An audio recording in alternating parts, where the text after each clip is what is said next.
People ask us about the property market every day. We're going to cover that. Stay tuned. It's a balanced market, and what does that mean?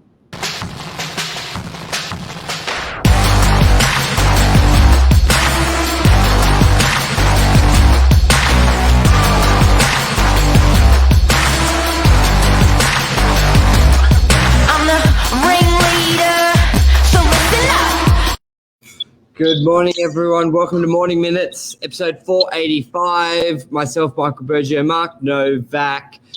How is the market? Is it still going up? Is it down? We believe it's closer to that balanced market at the moment. What does that mean from a deal-to-deal basis? Because like people hear rising market, but they don't necessarily know how to act. In a slower market, they don't necessarily know how to act. And it does change the negotiations and the process of a typical sale through there. Like, Mark, go through like in a rising market, which we've had probably up until the last month. And a good indicator is auction rates. We were up 90 to 100% in a lot of areas. And now we're sort of 70 to 80. That's what we're seeing on the ground with open home. So we've got a pretty good understanding where we're seeing it and the offers on there. Just before you go into how a buyer should act on a balanced market, maybe just show the contrast of how a buyer had to act for the last 6 months to secure a property, and maybe if they're still looking, what they may be able to do now. And also, it's changing daily. Like now with the lockdowns in New South Wales hitting yesterday, that's definitely going to change the market for sellers and for buyers as well. It makes, even we're getting some legislation in our industry handed down today as a result of yesterday. So it's going to be interesting to see how we conduct our opens, our auctions and stuff like that, how that affects pricing. But look, mate, definitely the balanced market. What's the question again? So a buyer's process in a rising market like we've had for the last 6 months to a balanced market, like when it's really fast, you got a lot of less time to consider if you want to buy it. So I wanted to talk about the COVID thing, so got that out of the way. But look, it's I think when you're establishing what's happening in the property market, there's two distinct different markets. There's a buyer's market, which is property values are level, maybe even down. There's not many offers in on a property. There's not many people attending open houses. That's when the ball's in the buyer's court. That's a buyer's market.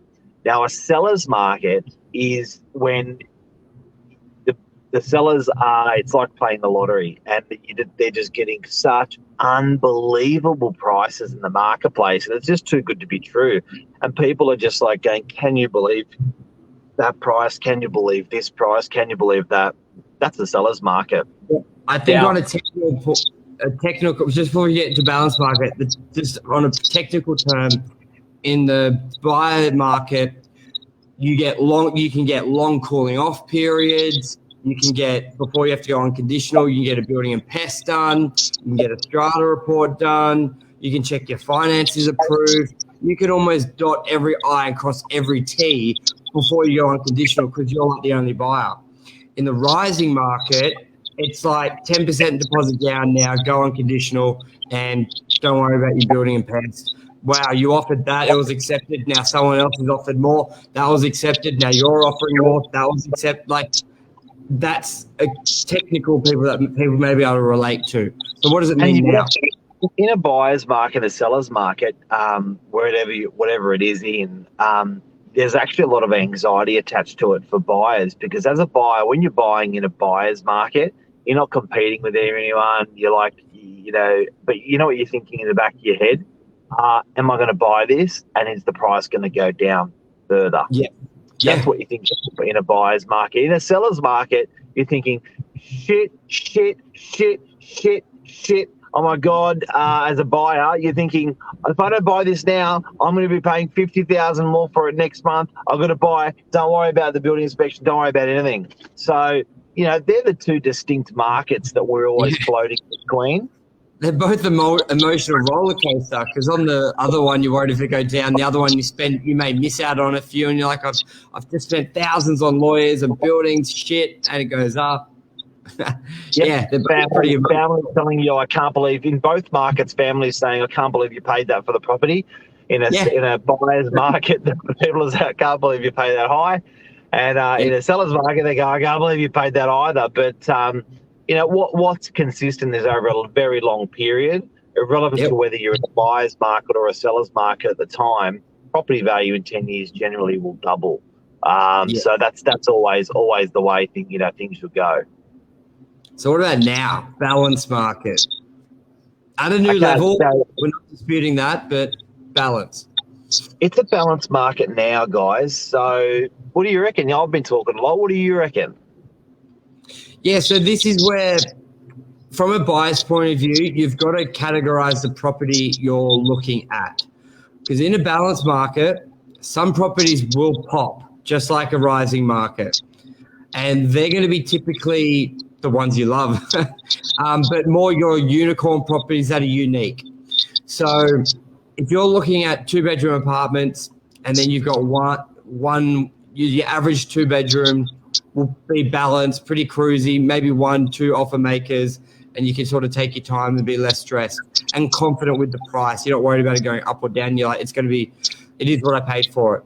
But then you look at this 2-bedroom with a view and a huge balcony and maybe a double lockup, and that could go like a rising market where you've got to act like it. So I think for a buyer, you really need to be honest with yourself and go, are you buying a typical property or are you looking for a unicorn? A unicorn will still pop in a balanced market just as much as it would in probably a rising market. But the difference is the average properties are average in a balance, and in a rising market, they still pop as well.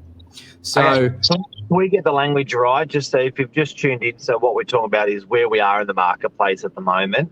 And I want to get the language right. A buyer's market, a seller's market, and a balanced market. They're the three markets. Now, you've just referred to a rising market. A rising market would be property values going up. That would be good for the seller.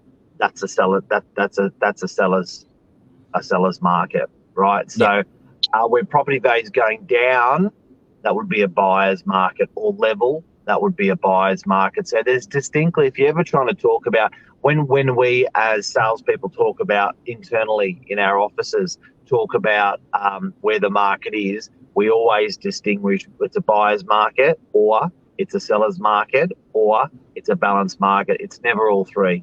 But sometimes sellers, so just to chat in there, when you said a balanced market is a buyer's market, we do find a lot of it's just as much a seller's market, because most people, when they sell, they're buying. And the biggest issue we've had now is people don't know if they should buy or sell first. If they sell first, by the time they find something to buy, can they even buy what they want for what they sold for? So I think a balanced market, yes, it does. You lose a little bit of that potential pop, but you may be a lot more happier on the purchase on the other side of it. So look holistically on the deal. If you're someone who's selling and moving in with the kids, then yeah, that would suck, because you're not worried about buying again. But 90% of people are buying again. Well, the first 4 months of this year were violent. And the first 4 months of this year was a seller's market. But for the seller, they shit themselves so much that they stopped putting their properties on the market, because they were like, man, this is great that I'm going to get a capital price, an incredible price for my place, but what the hell am I going to get? What am I going to buy? I'm not going to be able to buy in this crazy market. So what actually happened when it got towards the sort of April sort of market, people just stopped putting their property on the market for sale, because they're like, this is just silly. I'm not going to be able to buy. So it really made that market very aggressive. So, and then it sort of all pulled back quite a lot, the market. Stock came on. Yeah, it's a sore swing, isn't it? Lots of ups and downs, balancing. It's interesting, but yeah. Anything else? I think I sort of covered it. Did you want to add anything else to it? How long do you think a balanced market could last? Where do you how long? We'll both say what we think. I like a balanced market. It's more natural. It's not crazy.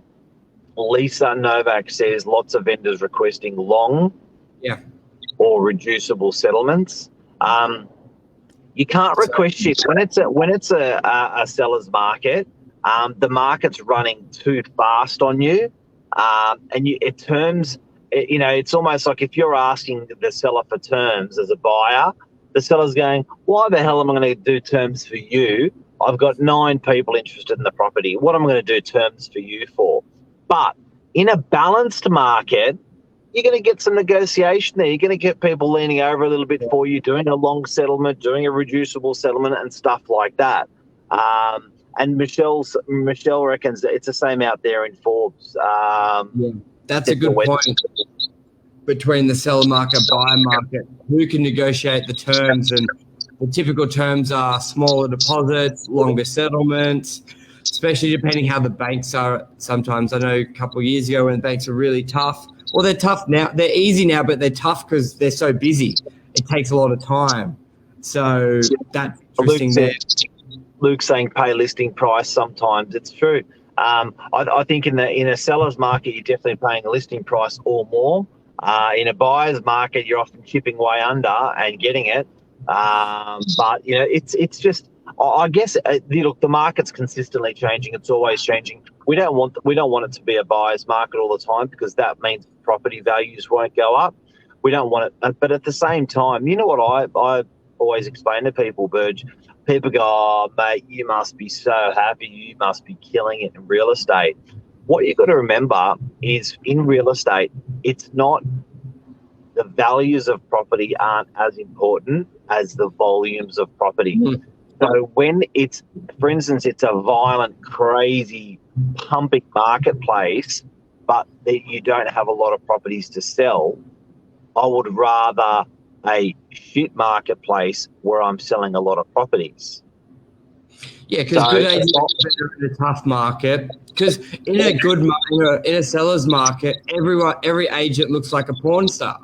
So when vendors look out, they go, "He got to go price. He got to go price. She got to go." Like it doesn't really matter. There's less prestige on that negotiation. In a down market, it's hard to get a deal together. A good agent stands out a lot more for actually getting the deals together. All markets are different and tough. Obviously, we love quick sales because it's such an emotional journey for that owner. And we've seen the pain when they're on the market for 6, 8, 12 weeks in those tough markets. Like a lot of time they're selling due to death, divorce, and it really holds. It can be quite battling. So on the emotional side of things you and the personal side, you obviously love the rising market because people are in and out. It's never an overnight decision to sell. So, Mike, Before we sign out, I just want to mention something about buyer's agents.